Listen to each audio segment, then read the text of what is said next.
ಮಾಡ್ತಾನೆ ಇದೆಯಾ ಬೆಳಗ್ಗೆಯಿಂದ ಮಾಡ್ತಾನೆ ಇದೆಯಲ್ಲ ಗುರು ನೀನಂತೂ. ರೆಡಿ ಮಾಡಿದೀನಿ. ಏನಾಗಿತ್ತಂದ್ರೆ ಥ್ರಾಟ್ಲ್ ಸಂಬಳ ಐತಲ್ಲ, ಥ್ರಾಟ್ಲ್ ಬಾಡಿ ಫುಲ್ ಕಾರ್ಬನ್ ಕಟ್ಕೊಂಡಿದ್ದು. BS6 ಅಲ್ಲ ಇದು? BS6. ಏನಾಗುತ್ತಂದ್ರೆ ಒಂದು ಕಸ್ಟಮರ್ಸ್ಗೂ ಒಂದು ಏನ್ ಹೇಳ್ತೀನಿ ಅಂದ್ರೆ ಏನ್ ಹೇಳಕ್ ಇಷ್ಟಪಡ್ತೀನಿ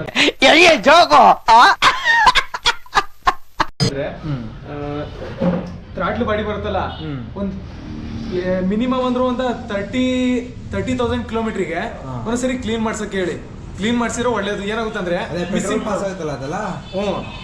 ಕಾರ್ಬೇಟ್ರು ಅಂದ್ರೆ ಓಲ್ಡ್ ಅಲ್ಲಿ ಕಾರ್ಬೇಟ್ರ್ ಬರುತ್ತೆ, ಇದು ಸೆನ್ಸರ್ ಅಲ್ವಾ, ಥ್ರಾಟ್ಲ್ ಬಾಡಿ ಬರುತ್ತೆ. ಏನಾಗುತ್ತೆ ಅಂದ್ರೆ ಕಾರ್ಬನ್ ಕಟ್ಕೊಂಡು ಗಾಡಿ ಮಿಸ್ಫೈರ್ ಆಗುತ್ತೆ, ಬುಕ್ ಅಂತ ಅಂದ್ರೆ ಒಂದ್ಸಲ ಬಿಟ್ಟು ತಗೊಳುತ್ತೆ ಪಿಕಪ್. ಅದರಿಂದ ಇದ್ರ ಪ್ರಾಬ್ಲಮ್ ಏನ್ ಬಂದಿದೆ ಅಂದ್ರೆ ಇಂಜೆಕ್ಟರ್ ಎಲ್ಲ ಬ್ಲಾಕ್ ಆಗ್ಬಿಡ್ತವೆ ಕಾರ್ಬನ್ ಕಟ್ಕೊಂಡು. ಮತ್ತೀಗೇನಪ್ಪ ಸ್ಟಾರ್ಟ್ ಆಗುತ್ತಾ? ರೆಡಿ ಮಾಡಿದ್ದೀನಿ, ನೋಡೋಣ, ಸ್ಟಾರ್ಟ್ ಮಾಡ್ತೀನಿ.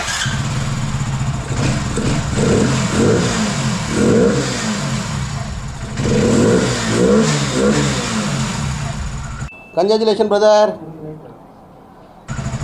ನೋಡ್ರಿ BS6 ರೆಡಿ ಮಾಡಿದ್ದಾನೆ. ಅಷ್ಟೇ ಇದ್ರ problem. Throttle body full carbon ಕಟ್ಕೊಂಡಿತ್ತು, ಇಂಜೆಕ್ಟರ್ ಎಲ್ಲ ಕ್ಲೀನ್ ಮಾಡಿ ಏನಂದ್ರೆ ಕಸ್ಟಮರ್ ತಿಳ್ಕೊಂಡ್ ಬಂದಿರ್ ಗಾಡಿ ಅದು ಸ್ಟಾರ್ಟ್ ಆಗ್ತಾ ಇಲ್ಲ ಅಂತ ಈಗ ರೆಡಿ ಮಾಡಿದೀವಿ ಅಷ್ಟೇ.